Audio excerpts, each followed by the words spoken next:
We're going to confidently recommend women receive dental care while pregnant. And these are things that we want to achieve by the end of this little presentation.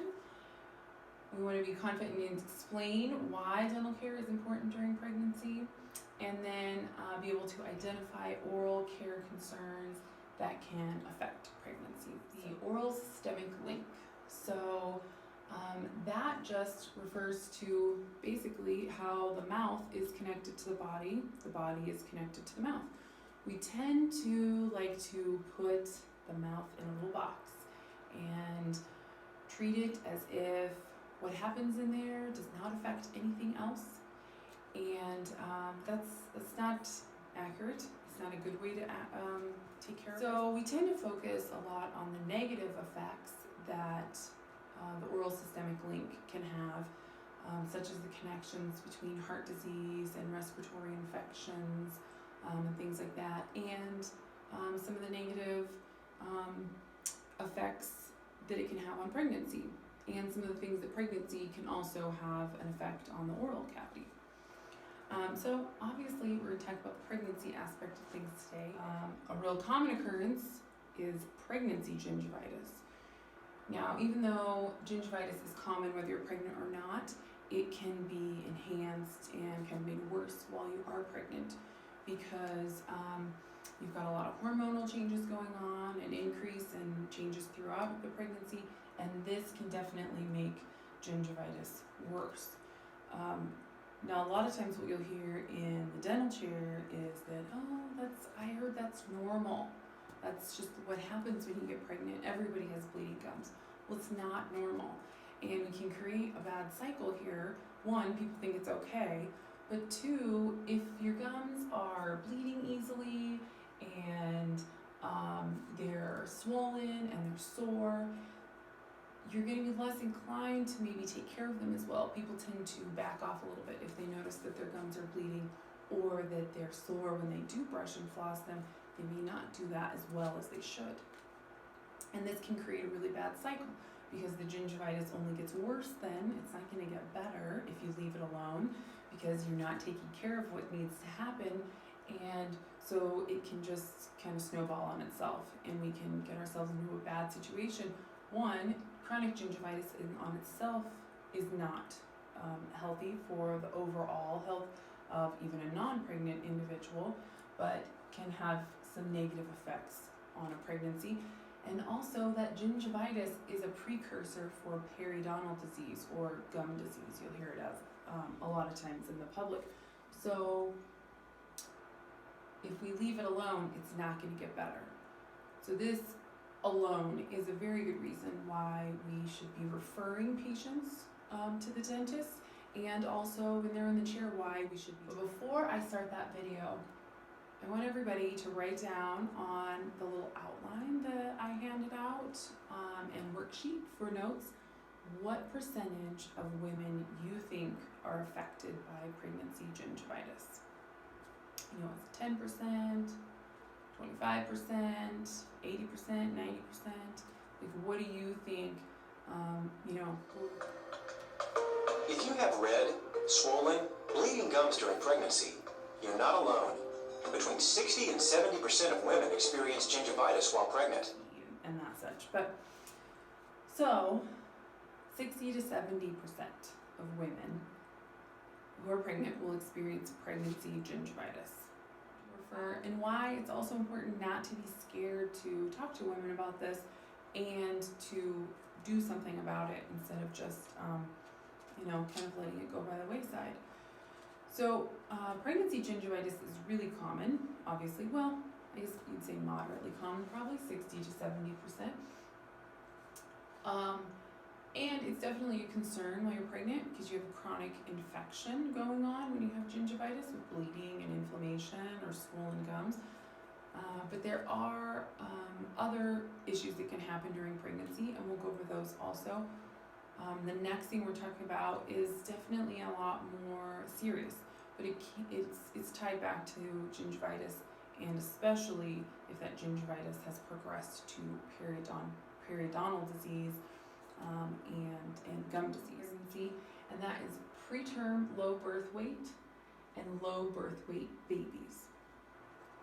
So these are not common occurrences for pregnancy, but why is this important to pregnancy? And we're going to go over that a little bit because periodontal disease has been connected to the preterm low birth weight and the low birth weight. So that's where that oral systemic link comes into play and why it is important for kind of trying to make sense of it. So periodontal disease is an inflammatory disease, and it's caused by a response from your immune system. So similar, one way I refer to it a lot of times for patients to help it make sense is that, like, if you get a splinter in your hand and that splinter causes an infection, the splinter being like the plaque and the tartar in this situation. So the splinter causes an infection, you get swelling, it turns red where it's at, you may have some pus and it's painful, and so your immune system has responded to that foreign object that it does not want in your body.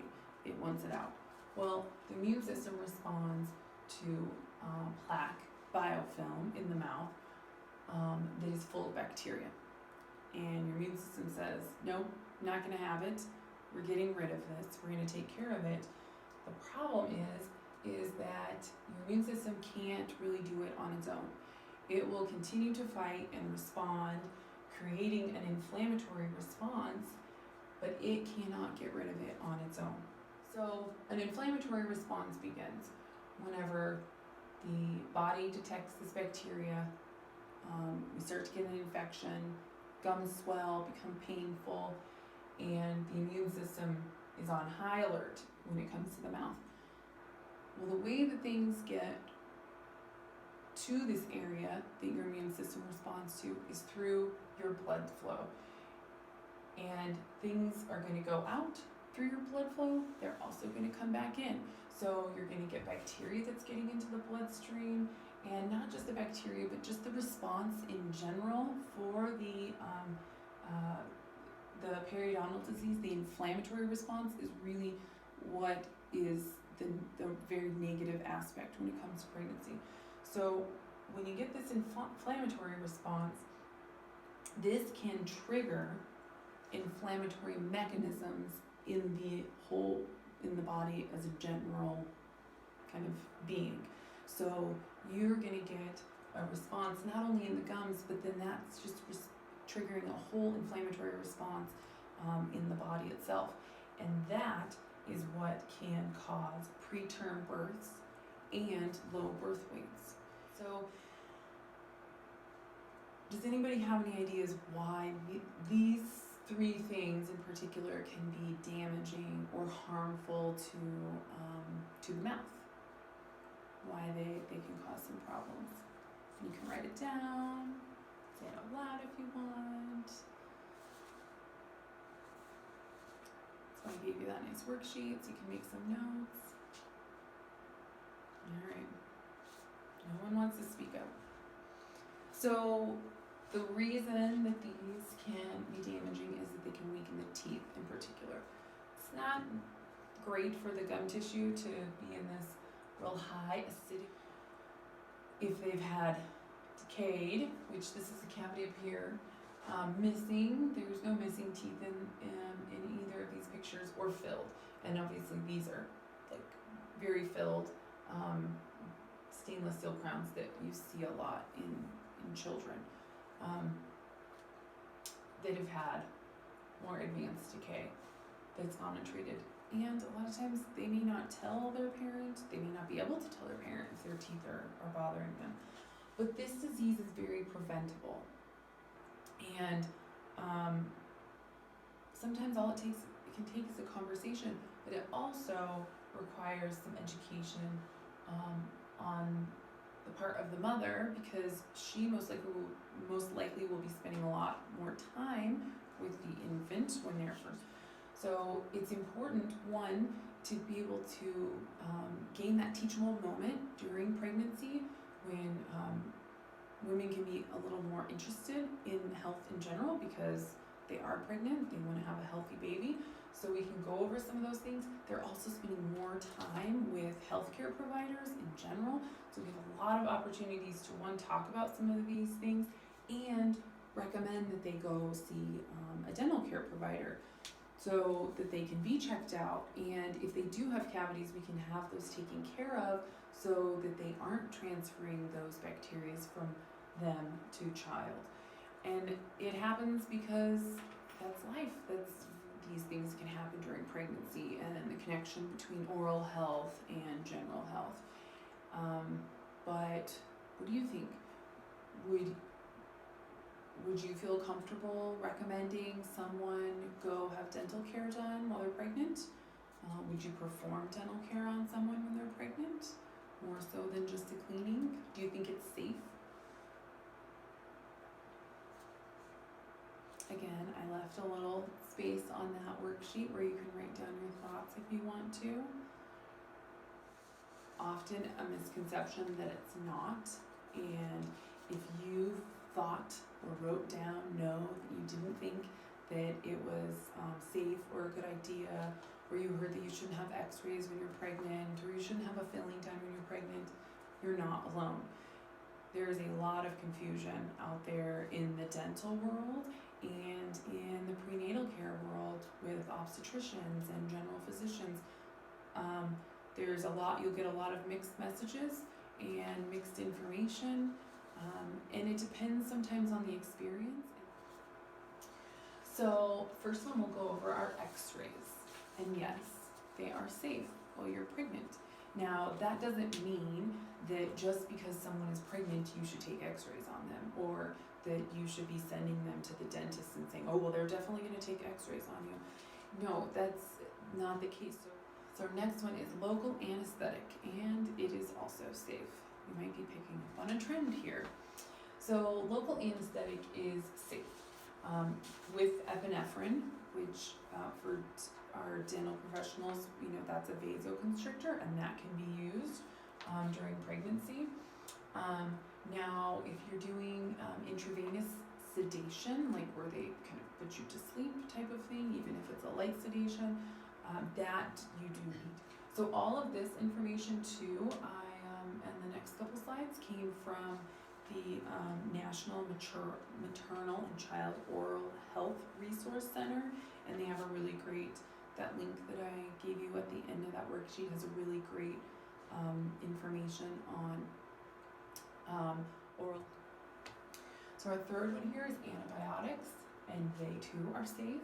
Now, not all antibiotics are safe. Obviously, tetracycline, this one are also safe.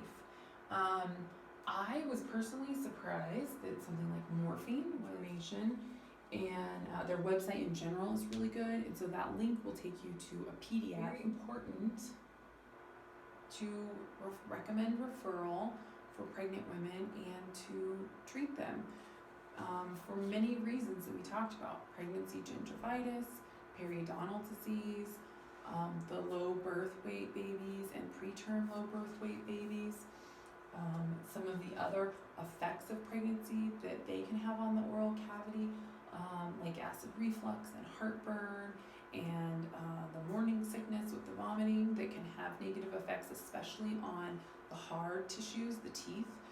And it's important to have those conversations with a dental care provider, and then also so that we can help prevent dental problems for children by improving the health of the mother, and also improving her knowledge about oral health and the importance of it too. Because a lot of times you'll hear, if you hopefully start recommending referrals to kind of have that information, so now you have some footing so that you can explain those things.